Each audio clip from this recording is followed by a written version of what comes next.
next section, Startup Icons of Kerala. So we are just diving into next topic, Startup Icons of Kerala. And now, with all love and respect, we would like to welcome John T. Mathai, the CEO of the co-founder of eRov. Let's give him a big round of applause.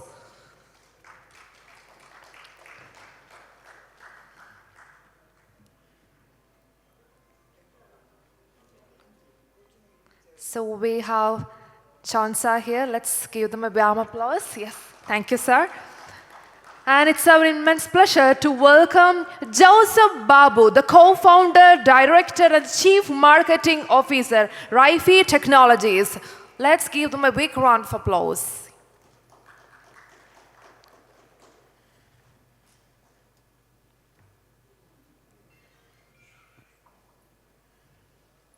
Thank you. And we are really delighted to welcome Roshi John, the founder of Roche AI. So kindly requesting Roshi John to come to the dais.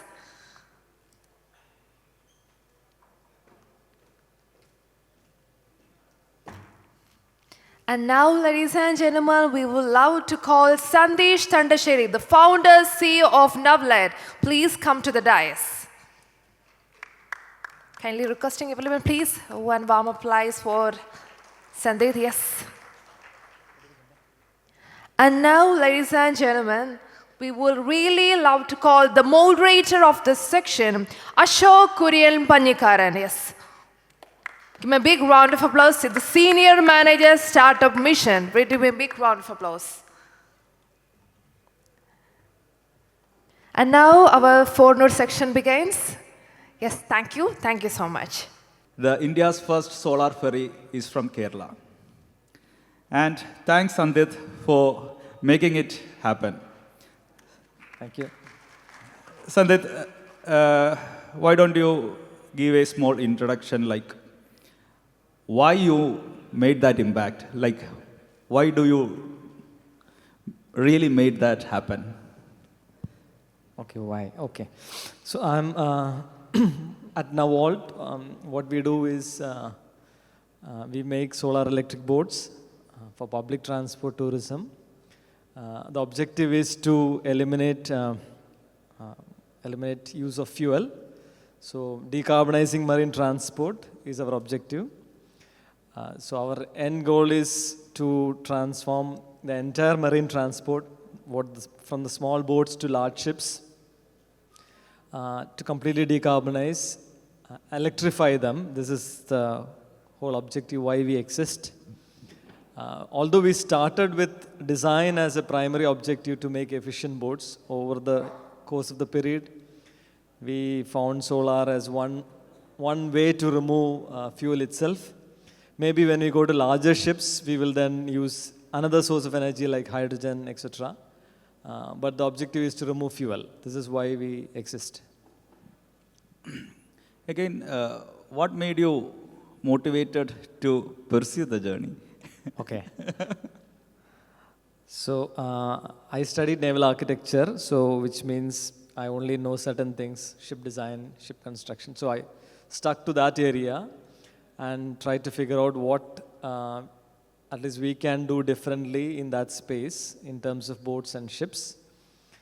And so from my college days itself, it was very clear that needed to do something on my own, but the vision was not as grand as what we feel today. It was very restricted to start a boat yard. It's a small idea. But eventually, as we stepped into starting venture, started consulting, then went into boat building, then into solar boat. So it was series of steps. It's not that on the day one I knew solar boats, but series of steps to eventually converge on an idea, which in a hardware game, as you know, it takes time to build a product, get the product market fit. So this is. Yeah. Okay. So let's come to Roshi. So Roshi, your company name Roche.ai. Roche AI. So why was that? So just to give you a background of who I am, I'm Roshi John. I was previously with TCS as a global head of robotics. Prior to that, I was a scientist in one of the consumer electronics companies making robots. And in one of those instances when I was traveling when I took a late night flight and got back to Bangalore and I was in Bangalore then. I hired a taxi where the taxi driver was very, very tired. It was 2 a.m. in the morning. And I could see from the rear view mirror, it was an Innova, I could see from the rear view mirror that this guy is like very, very sleepy and he's dozing off. And I told him to switch on the AC and it accelerated the sleep and all. And when he was going in a pretty decent speed, and when I saw that like he was about to hit a divider, I woke him up. I forcefully woke him up. I made him stop the vehicle. I made him sit in the rear seat, and I drove the taxi by myself, and I was driving home. This is in 2010. This was in 2010.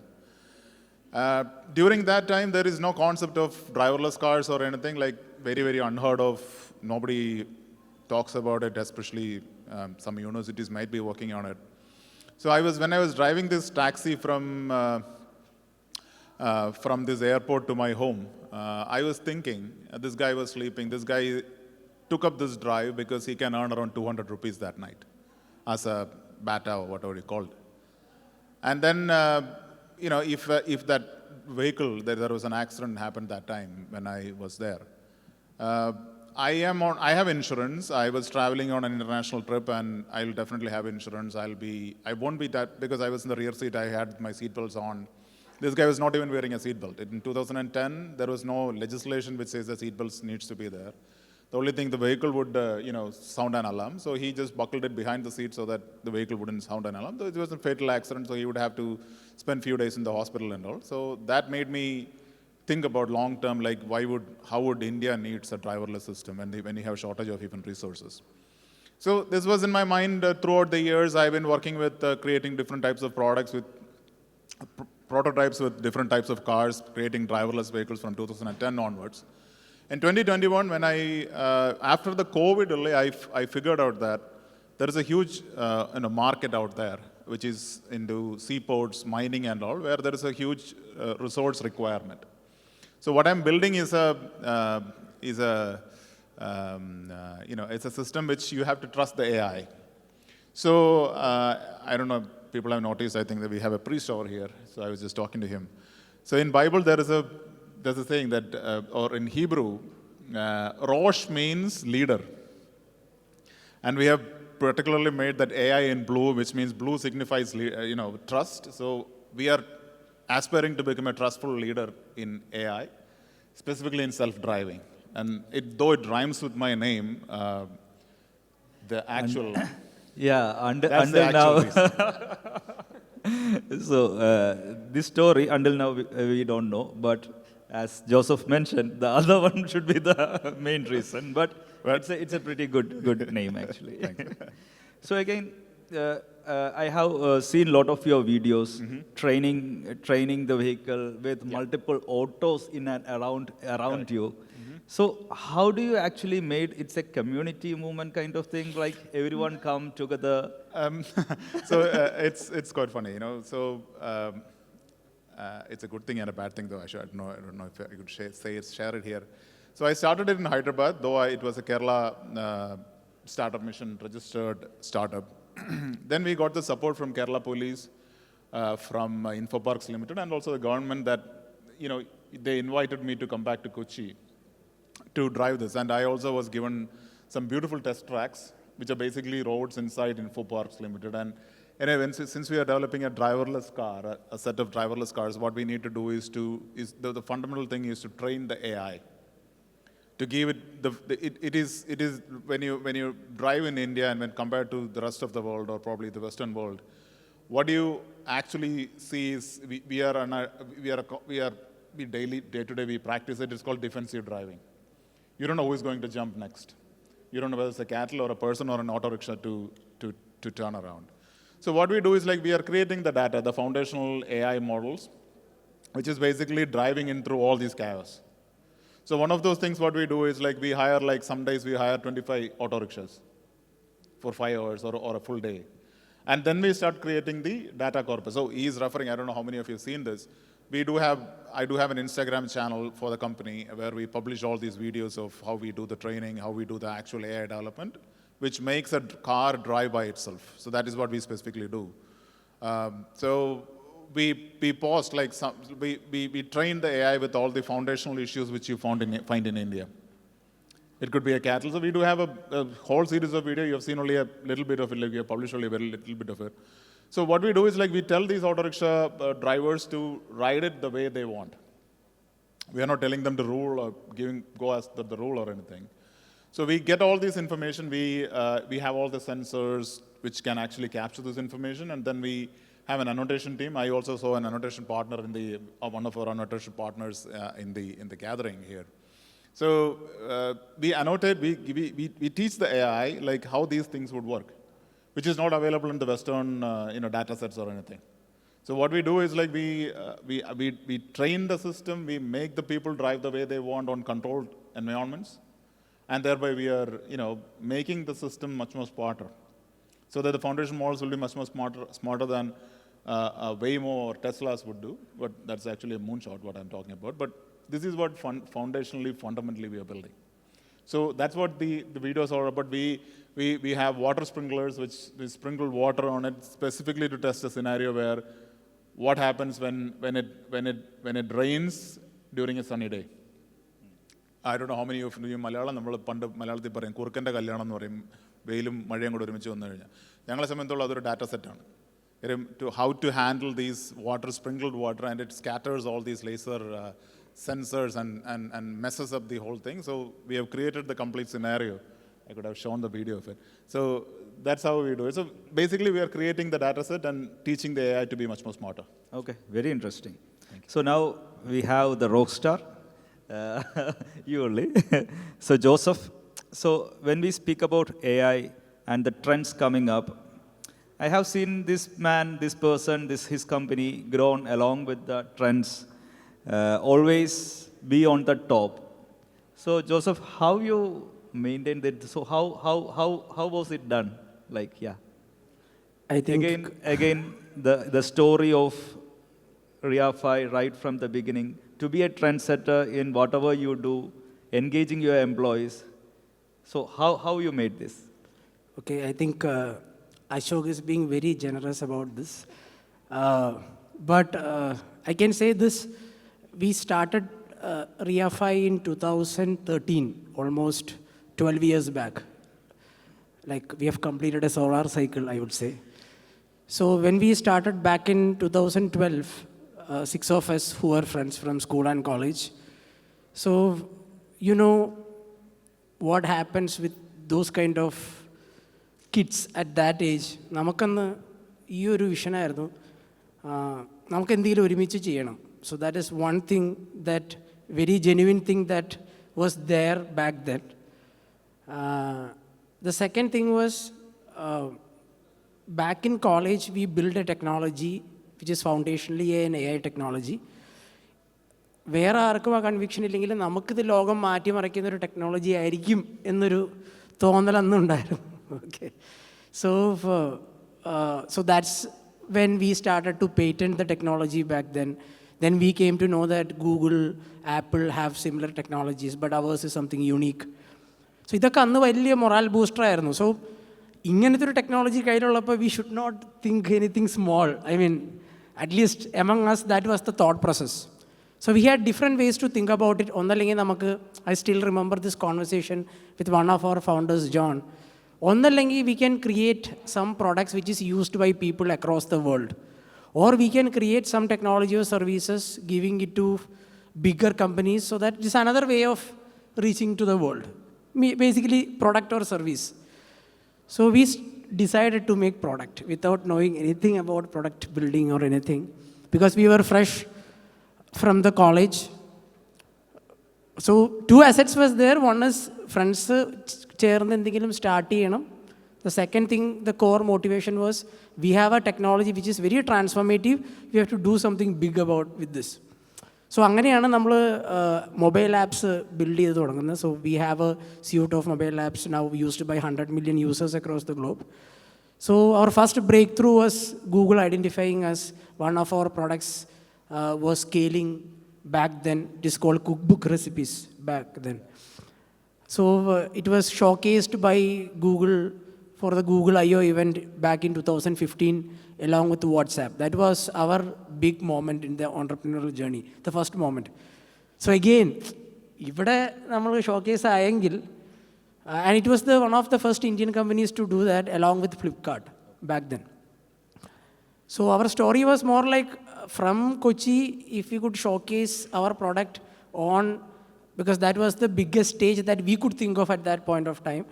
Google I/O was the stage where Google launched their new OS, Android പുതിയ OS launch ചെയ്യുന്ന ഒരു ഇവൻ്റാണ്. We used to listen to those events during college time. So within 3 years അവിടെ എത്താൻ പറ്റിയപ്പോൾ we had a validation that we are doing something right. So ഇത് കഴിഞ്ഞിട്ടാണെങ്കിലും then we tried a lot of things in between. We were consistently showcased from 2015 to 2019. Then the COVID came.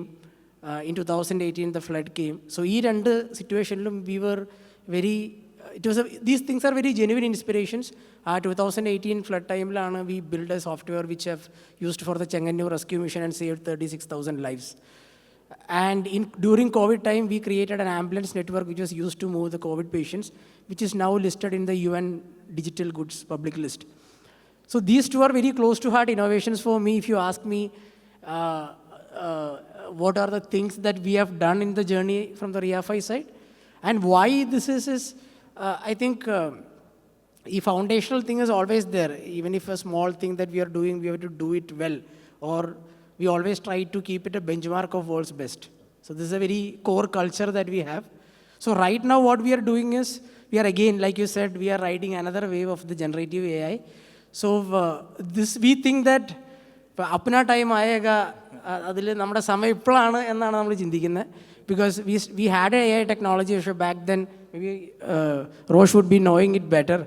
അന്ന് compute power was not enough, not enough data also. But right now after 12 years when we look at it, നമുക്ക് 12 വർഷത്തെ consumer ഇവിടെ നിന്നുള്ളൊരു ഡേറ്റയുണ്ട്. Also we have higher compute systems, and right now we have created an AI platform, now licensing it to different industries, from airlines to banking to all those things. So now we have both B2C product and B2B product, and we are expecting to that first dream of reaching to the world. And now we see a vision of making AI useful. I mean, there are a lot of buzz that has been happening. So making AI useful is the very core foundation that we are currently working on. And I just wanted to add, I mean, റോഷൻ്റെ പോലെ തന്നെ റിയാഫൈ എന്നുള്ള പേരും, it is very caught attention even when we went to US, because they thought that we are a valley company. But Reafy is basically an anagram of fairy. We believed fairies that one thing that create magic for you. So yeah. So Very interesting. So should Nawalt also should have something like that, right? No, nothing. Nawalt is navigation and alternate energy. Oh, so simple as that. So now we have the next man, Jones.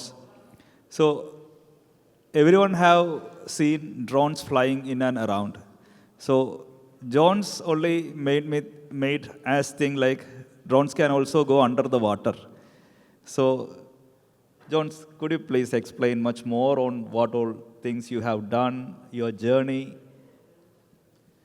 Yeah, my name is Johns. I'm CEO and founder of Aerof.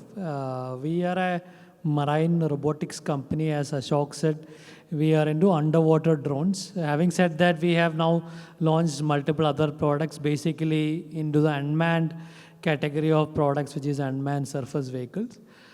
Our journey started, I would say, from 2006 when we did our engineering together with my other founder, Mr. Kannappa. So we were part of the same robotics team in college, and we were working on multiple robotics competitions and winning in multiple venues. And that was the seed of interest in robotics. And post that, we went on to do a master's and then work in couple of companies. And during that time when my co-founder Kannappa, he was on board ships working as a scientist in one of the government organization. While he was working as a scientist on board ships, so one of the incidents where the ship had a slight collision, and after the collision, it is mandatory to have an inspection of the hull. And for them, it was very difficult. They came to the port and then they tried to do the ship hull inspections. And it was very difficult to find out a diver to do the inspection. And they had to wait for a couple of days in the port, actually. So that was when we thought that why couldn't we do an inspection with an underwater robot? There have been robots already existing in oil rigs and all, but there was not something which was portable, lightweight to deploy for this quick inspections. And that's where our journey started to solve this problem of inspecting underwater assets. And that's when we started in 2016-17 time building India's first commercial underwater drones. And then eventually now supplying to Coast Guard, Navy, Defense, supplying to various research organizations, and also we started now offering inspection as a services to various industries like dams, bridges, oil and gas, maritime sectors. So we started in 2017 and have been now working with now more than 80 plus clients across 5 countries and with multiple continents now. Great. So we are very sure none of your journey was so smooth, especially in the hardware sector. So even the acceptance of technology, getting government or stakeholders engaged with your product, you might have gone through a total mess, a standstill kind of thing. But somehow you managed and you came back. So is there any such moment like a failure nights or something like that in your entire journey? And what was the hope of Ray kind of thing which came out from that kind of thing? I'm sure for every startup has these multiple issues, multiple incidents. Typically when you are trying to develop a product, we have 2 kind of challenges. One is a technology side, like trying to get that product market fit. And the second type is something which few years back, I thought it was unique to Kerala, but then I realized it is there everywhere else. So any new disruption or anything you think is going to change the status quo, there will always be somebody who has an issue with that. So in our case, when we were set to bring this solar ferry for public transport, in a government department who was running diesel ferry boats, there was some set of people who didn't want the shift from diesel boats to this, where then the maintenance and the recurring costs are not there, plus the fuel related lobby issues of fuel issues, you know, right, what happens in the world. So there was a concerted effort with one person leading the way, which was a professor he's now no more, so in Cochin University, who was spearheading the campaign to say why this ferry will not run. So the first thing was to say that such large public transport boat cannot be powered by solar or electric. And then the other claim was if it happens to run, then it will fail in between and then it will cause a lot of issues in the water and people will die and all these things. So it was not just restricted to such emails or other things. It was also vigilance offices. So I had visited Alappuzha Vigilance Office, Trivandrum Vigilance Office to explain to the police officer why this will work against the complaint that this will not work and waste of public resource. Even just before the trials, we had a writ petition filed in Kerala High Court again stating that this is a waste of public resources. So there are multiple issues we had. Even we had, the worst one was we had 2 boats which were set on fire, not the solar ferry, but again by some issues with the fishing and other. So these are a lot of incidents like this till the day the boat actually ran. And once the trials are over, then there's no issue. Then people know this works. So till that time, we had a lot of issues. Now I say with a smile, but it was a series of 2, 3. It was like a horror movie. Yeah, like a 2-year-long horror movie. So, yeah. Roshi, what about you? So it's the founder's dilemma or the founder's mindset which you see is worse than an ECG, you know. It goes up, it goes down, it goes up because of hundreds of reasons. And one of those reasons it's not about technology, it's about how do you convince the investors? And if that comes in, how do you convince the customers? And how can you scale up on a larger platform? So when you start working with the mainstream, so I'm currently supplying it for Indian large OEMs, German large truck OEMs, the technology which you're developing, and also in the US as well. So the thing is, like, I've always put it in a perspective or like this. Like, most of us know how to cook, right? A little bit, at least, to make an omelette or something, you know how to do it. It's for 5 people, it's fine. You can actually do it. Like cooking, you can do. Like most of the people can do it. But what if you want to cook for 1,000 people, right? 1,000 people you want to cook. You don't know the ratios. You don't have the equipment. You don't have the resources to do that. So, as a startup, when you are into hardware plus software development, the challenge is how do you scale? And if you're capable of scaling, how do you do the standards? So this is kind of a major challenge which we always face when the customers, when they get a niche startup, they want to skew as much as possible so that they'll get much more of an upper hand. It's more like a bullying, but you have to adjust to the bullying so that you can grow, right? So that's one point. The another thing is, like, when you, just like what Sandit was telling, the union. So when I am in a domain where I am saying that we build driverless vehicles or driverless trucks or driverless commercial vehicles. So people see it as the olden times when computers were introduced. There was a huge strike, like 20, 30 years ago, right? When computers were introduced, they were saying that it would take away all our jobs. But actually, this generation all have a job because of computers. So this is the kind of mindset which would change, and we will, as founders, we will constantly go through all these kinds of tug of war, where you know you are doing right. Like, there is a status quo which you're trying to break. But there are people who are so comfortable with the existing things, which is for whatsoever reason it is. It could be selfish reasons or money motive or whatever you call it. So you have to break it. And that's how you became a founder, right? If I don't want to take up all these tensions, I would have stayed back in TCS and I would have retired and happily and ever after type stories, This doesn't give you that high. That high, right? That high, yeah. So daily when you fight, and my mother used to ask me, how do you sleep? Sometimes you have to handle the bad trip also. Yes. Yeah. So that's it's something which you cannot explain. You can only tell the hardships, but when you solve each and every one of those problems one by one, when you structured in a structured way, when you try to solve these challenges and problems, that drives you, Because we all are I grew up in Trivandrum. So my parents, both of them were working, and when your parents are working on government offices and banks and all those things, you have their colleagues and their children, and the comparison will be always there. This guy got that much, all those kinds of things are there, and they all get a secured job, they are settled. And during that time, I say, I'm quitting my job, I'm starting a company.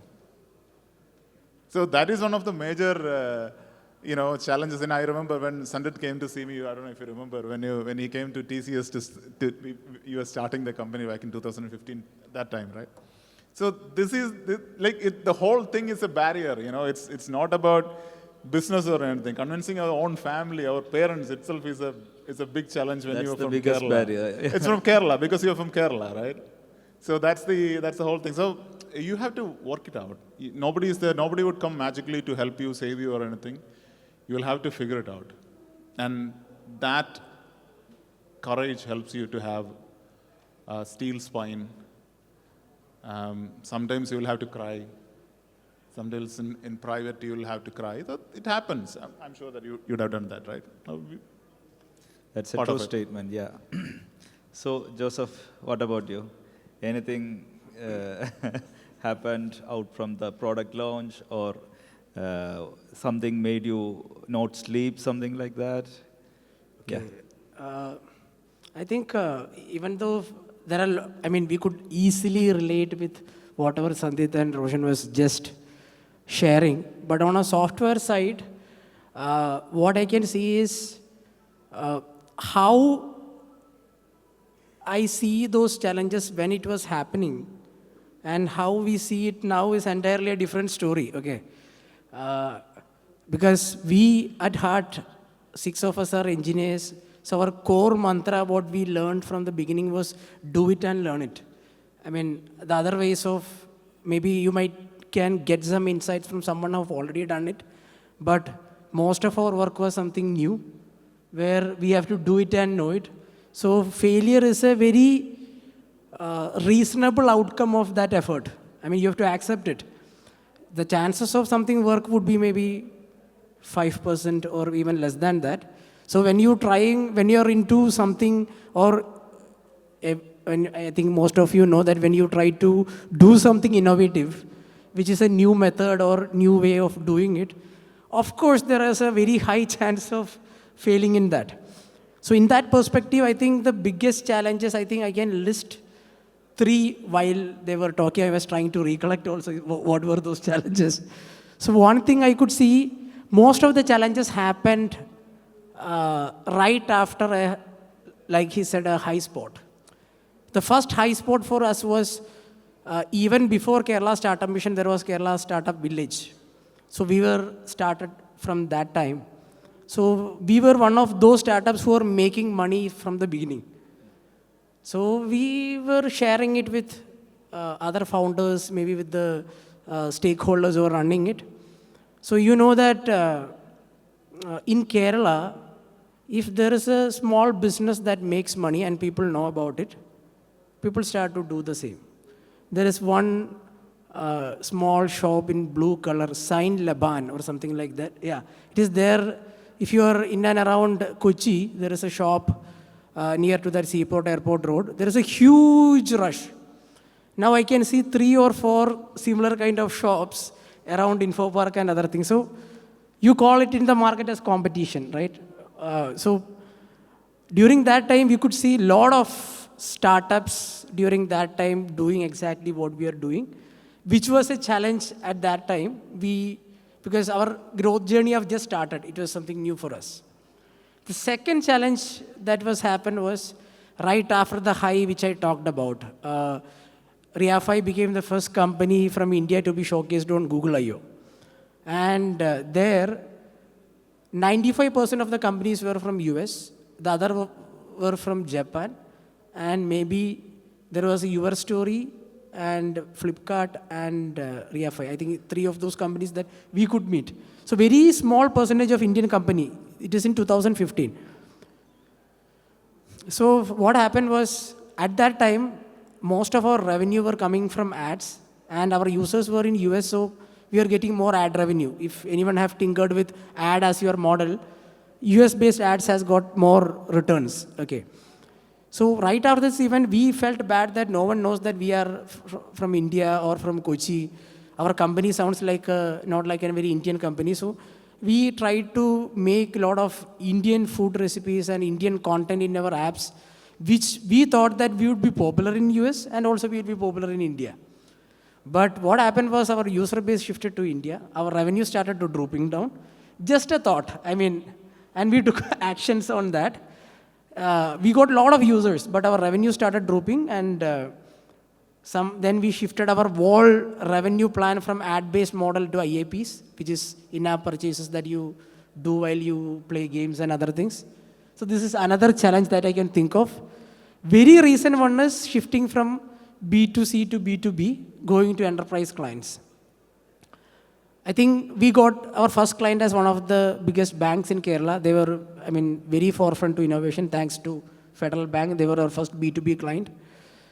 But there, the entire ball game was different. I mean, with the generative AI, you can see every day new models are coming. I mean, a lot of things are in flux. So every day, the hyperscalers are drooping the cost of this. I mean, the LLM models and all. So, but still, there is a cost that is involved that Roshan also would be knowing the training part. How to make it usable is still have that effort. So convincing them about the cost part, they also want the security part. And only the industry leaders are right now adopting it. Others are waiting for what result is going to happen.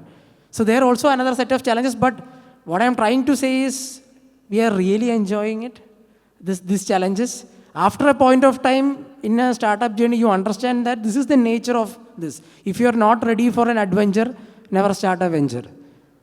Yeah. Right. So roller coaster journey, always. That high, yeah. So Jones, what's about your the major challenges you faced, the sleepless nights you have done? I think two things come to my mind when I think about the challenges or probably near-death situation you asked about.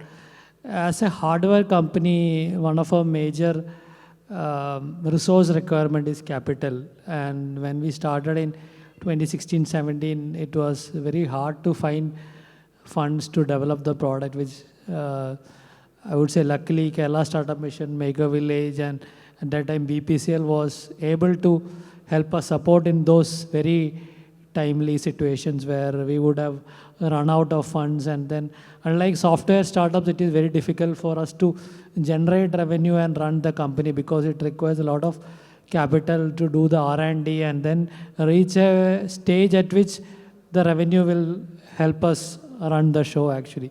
So we had a couple of near-death experience in terms of cash running out, but luckily, I don't know, some of the funds came into the right time and helped us survive those situations. So funding was one challenge in the early stages. The other challenge I could think of was basically we take a very, I would say, we take a very challenging projects. Even though we would be initially looking at probably we would be looking at 50% success, we would still take up very challenging projects. And one or two projects we took up was inspecting very long tunnels, hydro tunnels actually, which is typically not possible to do inspect with conventionally with divers because it is in couple of kilometers in length, 4 or 5 kilometers and even 10 kilometers in length. Typically, the only option they want to do the inspection is that they drain the entire water and send humans inside. What happens is these tunnels are pressurized. Once you dewater, the tunnel will slightly collapse also. And the reason to do the inspection is to also identify where there are any collapses happen. And if a collapse happens, the entire power generation will get stopped and it will probably cut down the entire power supply to bigger cities actually. So we were asked to do this inspection and nowhere in India those inspections were done, and typically we do in open sea or bridges which is very risk-free. So if something happens, you can easily recover and do. We took up this challenging project of around 4.5 kilometers, one of the biggest companies in India, and we were doing it for the first time. We did the inspection and I would say the second day the equipment got entangled inside the tunnel.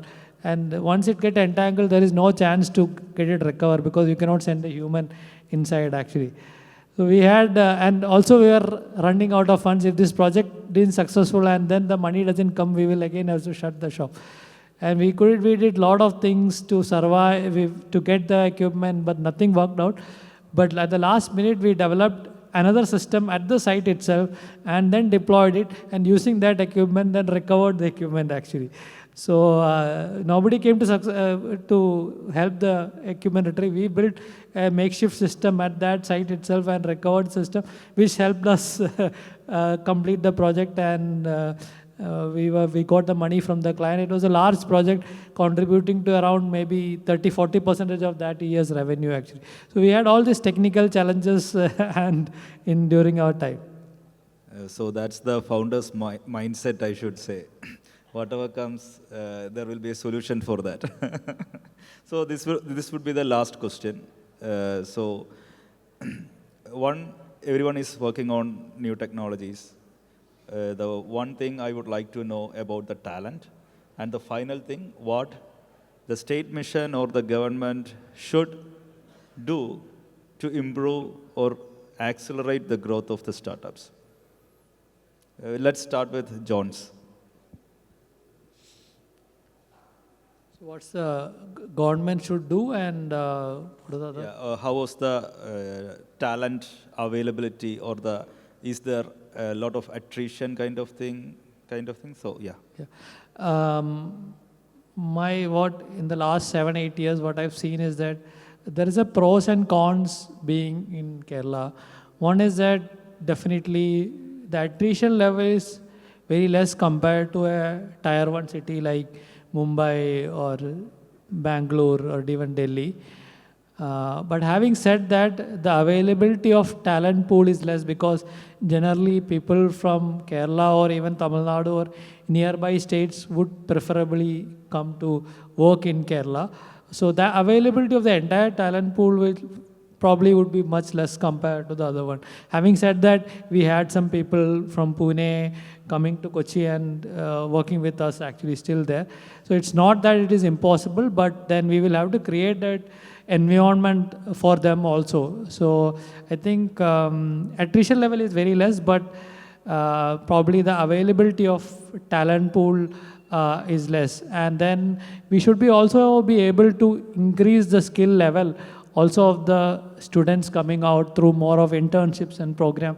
I think we have a good number of talents in Kerala. We have many good colleges and all. We need to tap into that students so that we can acquire them and then and help them grow in their journey actually. In terms of what government can do, I think a lot of this finishing program, I think what ASAP is doing, I think there are some of the sectors have been definitely doing well in terms of, I think, digital marketing of other sectors. But probably, I think one of the Kerala's mission is also to become a product kind of state where we need to build skill sets in deep tech also. If we can build that skill set from the college level also, that would be great in terms of government support schemes, in terms of internships and other programs. To do a finishing school of thing, if we can do better, that would be my suggestion. Thank you. The same Joseph. question, right? Yeah, the same question Okay, for so everyone. can I ask how many of you in the room are under 30 years of age? Can you please just raise the hands? Okay. Okay, cool. So I think at least 50% are there. So as we are talking about talent, so how we see is in our company, we have an average age of around 28 or even less than that. We feel especially with this AI first era that we are right now, or what we are going to see in the next 10 years, I think it's very easy for the younger generation who are in their 20s and 30s right after the college to adapt to that skill of how to use these AI tools to do the job in the workplace. Because maybe all of us, at least Johns would have experience who are already in the software side. If something that would have taken 1 hour before this ChatGPT, Claude and other things can be done in 5 to 10 minutes if you have focus, right? So the way in which we see in terms of talent is, so I'll try to put another parallel also. If I were to create a design or a poster, I should know some of the tools like Photoshop or Canva or anything. Now you can say it to an AI tool and create that image, right? You don't need to know how to use the tools like Photoshop or anything.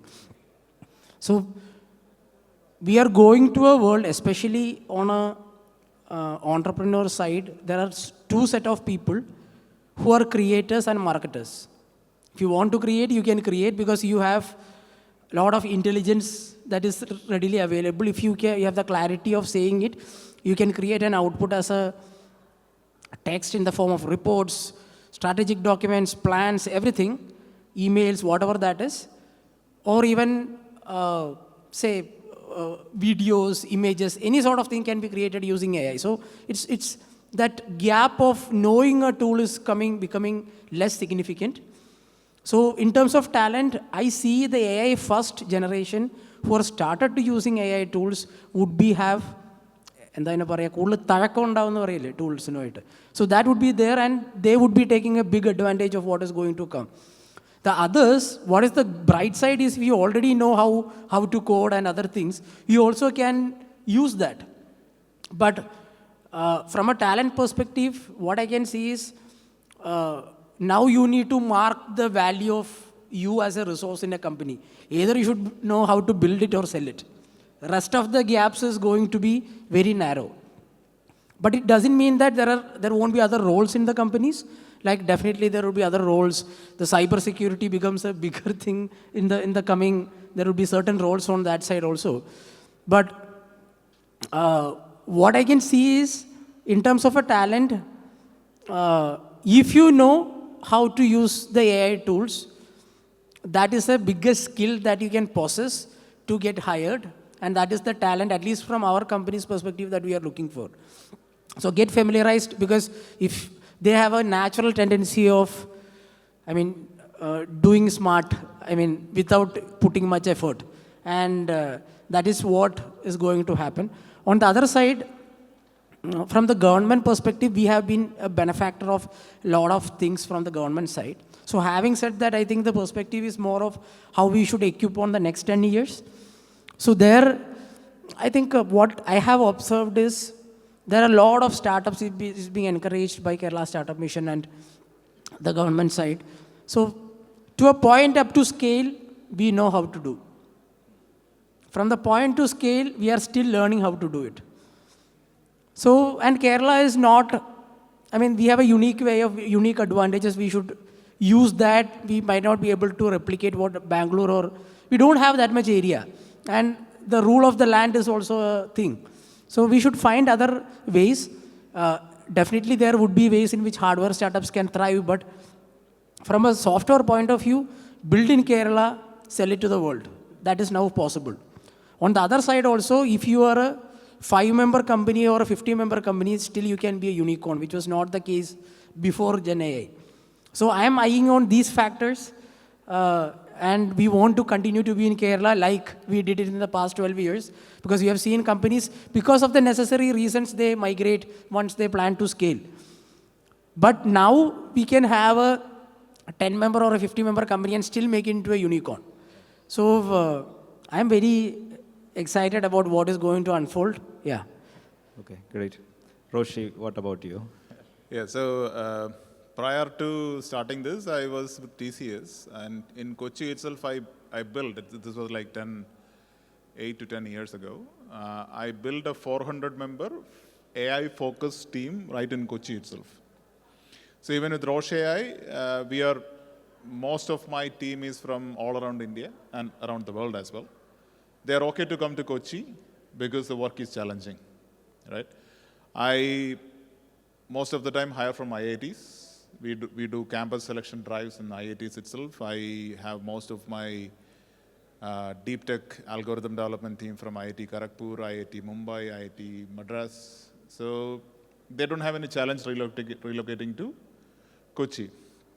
So what I personally believe is that if the work is challenging, these tier 1 colleges or tier 1 like the IITs, IIScs, NITs, the candidates from or the students from or even lateral hires, they are okay to relocate to a place like Kochi, which is like 5 years behind Bangalore or 7 years behind Bangalore. They're okay to do it because the culture is, the nightlife is better and all those things are there.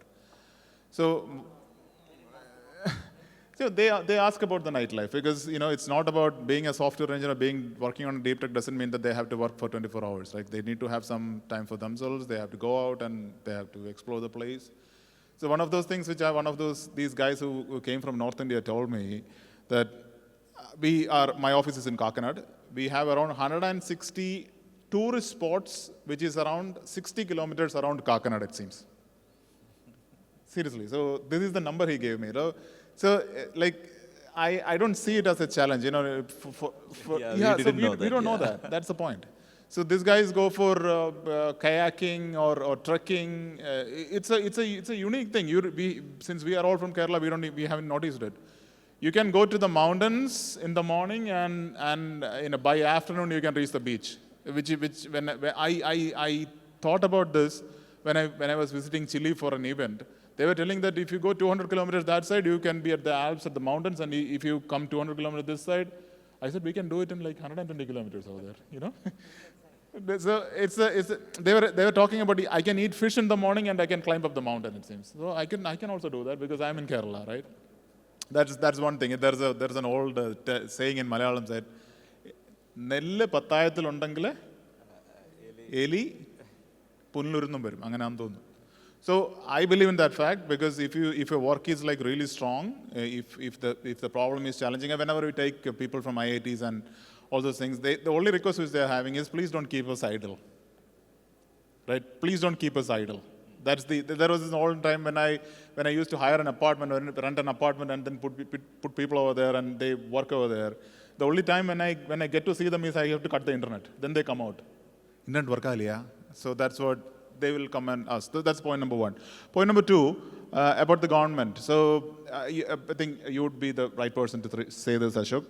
You can see that there are so many VCs coming right to KFCUMs specifically to identify unique startups, deep tech startups or non-deep tech startups. We are giving all the the facilities, and we have certain unique ideas. Like, if you see, can you spot one more startup which is into building electric boats, solar-powered electric boats? This is the first startup which did that. Like, we can say that there are so many first things which is brought from Kerala, right? That's the end of the story. But after that, what? So there is a saying like, you can become rich, but it is easily. But it is difficult to maintain being rich. This is the challenge. So what we need to think about is about not just about the idea, it's about to scale it up internationally so that you can bring in more business. So I did my PhD in robotics and AI. It was like 21 years ago. So my idea was not to go to US and then settle over there. I would have got a better life over there, much more convenient life, I would say. I wouldn't say better, convenience. But I chose to stay back in India because I had a firm belief that you can bring all these deep tech and all these technologies right to India so that we can work on this. So whenever I go to VCs, I say that I develop driverless cars. They have this face, they have this expression on their face, which is like unbelievable. Or what are you doing here? I saw the same expressions when I was doing PhD. When I go to conferences and when I talk to people, I say that I'm doing my PhD in robotics. They will say that, why do you want to do PhD in robotics in India? Here, human labor is so cheap. Right? So our idea is to find out how we can innovate with the knowledge which we build so that we can scale up or we can reduce or increase the return of investment or improve the return of investment in shorter period of time for a customer in a very complex business terms, right? So it's something I firmly believe that we can do wonders in Kerala, though we don't have the rich people which you find in Hyderabad, where the disparity between being rich and not being rich or a regular is like too large. But here there is a scope. I see that in the next 5 years we are going to have certain huge breakthroughs because of the movement of people from all these tier 1 cities to places like Kochi. I'm totally optimistic about it. Great to hear that. Yeah. Sandit. Yeah, from the talent perspective, what we see is the three areas for us. One is the design, the boards, what we do. Two is the systems, the battery and other things. And third is the manufacturing. So design, Kochi is the actually maritime hub for design. So many design companies who are relocating to Cochin. So there, anyway, there's no issue of talent. Battery systems, those, of course, Cochin is not the best place in India because Pune and other places are there. But there are something specific you need on top of typical EV batteries. Hence, us being in Cochin is also fine.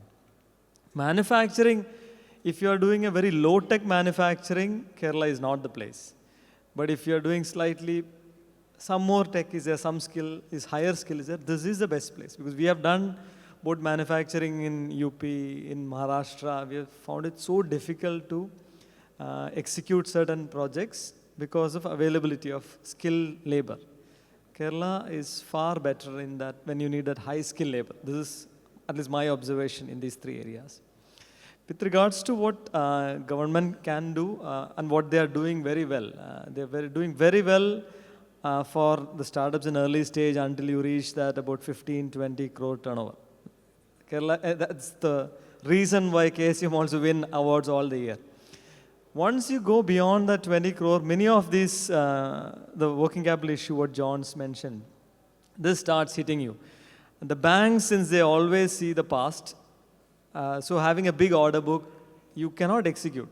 I think what he faces, we also have similar. So people like us then go to equity as a source for getting the working capital, which is a bad thing to do in theory or in practice, but we are forced to do that, which is exactly what we had to do now to raise equity money to manage the working capital. So if there is some way, there is already an excellent scheme from KFC, government scheme for PO-based financing. But that is again, till you are about 25 crore, it's fine. But once you go to bigger and bigger projects, these things will help you leapfrog in terms of turnover. Otherwise, you do a gradual. If you depend on banks, you do a gradual growth. But if you have certain better schemes, you can jump, become turnover twice, thrice each year. That is the only thing I can.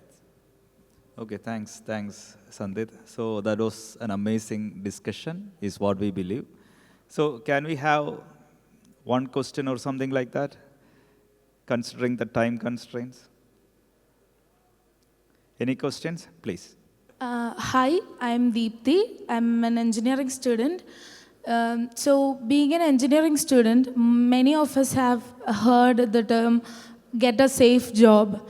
So as the lead icons from Kerala, you've all taken the big leap, right?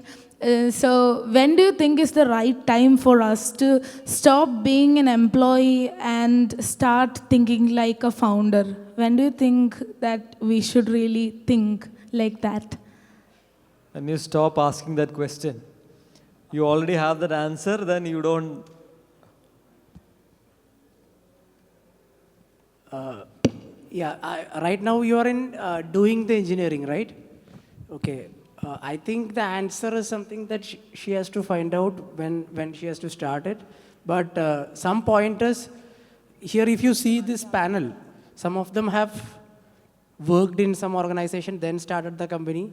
There are people like me who haven't worked in any company right after the college started.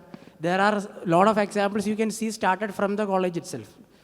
So there is no one answer to it. I mean, going for is, like I mentioned, starting a venture, if you see you can make money the next day, you can have a great life. That is not the truth. I would say everyone would say that. It is like you're an engineering student, so you have seen the sinusoidal wave, right? Up and down and up. So that's how the journey is. But make sure that the graph is going up. That's what people who start a venture trying to do. I mean, there will be ups and downs, but you make sure that it is going altogether, the graph is going up. And this would take at least 8 years kind of a time. So is it worth investing your time is also a question that you have to ask before starting any venture. I mean, Or you could have joined MBBS, I believe. yeah. So there are different options to look at it. So this would be anyway thrilling. If you see it, you have that perspective of enjoying those challenges, taking these as opportunities to learn. Because when we starting the company, if you say that you are running a startup, most of them won't know what that is. And also, I don't think that it is the ultimate goal, but you don't even get a good proposal from the marriage industry. I mean, that was the scenario. We all had placements at that time, but we chose to start the company, my partners. So what I'm trying to say is, it's more should come from you. What is it the right time to start it? If you ask me, if you have any interest in starting a business, try to start it now. in the college itself, because your risk appetite will only come down as you age. You'll have other responsibilities taking care of, so My 2 cents on that. yeah. See, first of all, we have to understand how a business works, right? So when you, nothing against you, okay? So whatever you said. It's better, my personal belief is it's better to work somewhere for 1 or 2 years and gain some experience on systematically doing things, right? When you work in a corporate or any of those companies, you have a systematic way of doing it. If that is a traditional long-time company, they would have a process for everything, right? A process for everything. They would have written a process for everything because they have faced these kinds of challenges. If you started without any prior experience, you will miss out a lot of these kinds of structured executing methodologies which you would have learned in a proper established company, right? Startups are different. Startups is like it's a war footing, like every day is a war. You don't have any, sometimes you may not have structure to it. So to understand the structure, I would always recommend to work somewhere, mainstream some company for 1 or 2 years, not more than that. Make bare minimum money for you to live. So I don't know if you know swimming. Do you know swimming? I'm asking you. Little bit. So before you learn swimming, it's such a laborious task. You feel that how do I fill my lungs with so much of air so that I can swim from here to there?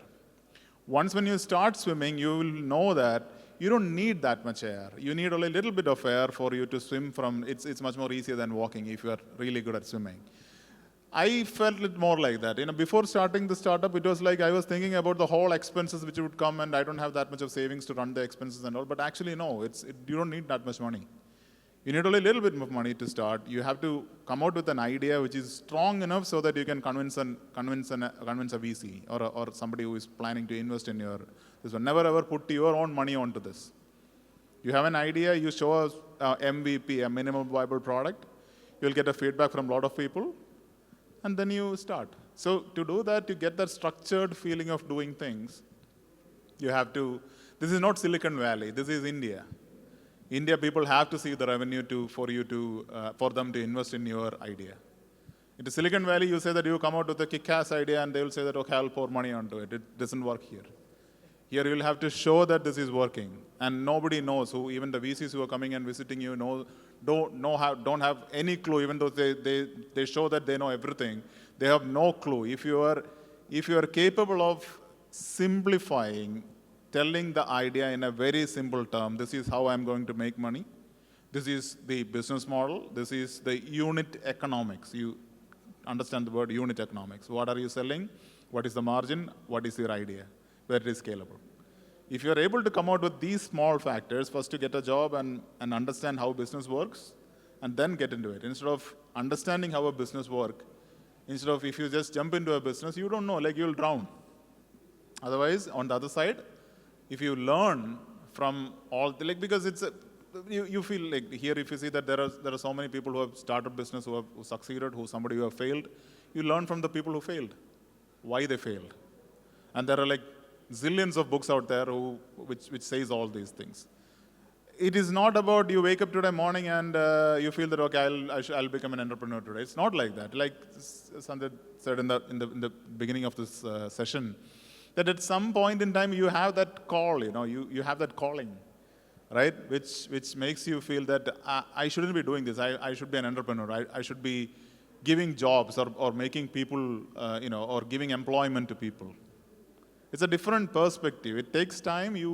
If you feel that you want to do it, learn more about it. And most of the people, if you ask anybody, if you are thousands of or hundreds of people, they will mess up your thought. But Right, just like we did. We had two different options. Two different options, correct. So see, nothing personal about what he said, but this is my perspective about it. So learn from failures. You have to get up and run as quick as possible. Otherwise, there will be people around there, because we are in an area where we are in an era where everybody is connected to internet. Everybody has this access to all these Perplexity, Gemini, ChatGPT, where they will be comparing all these things. But there is something known as intuition. That intuition, you only have it. If you feel that, you come out with the business model, convince people to invest money in it, drive it. That's the point. I hope I confused you more, or we confused you more, but I think I just share my thoughts also very quickly.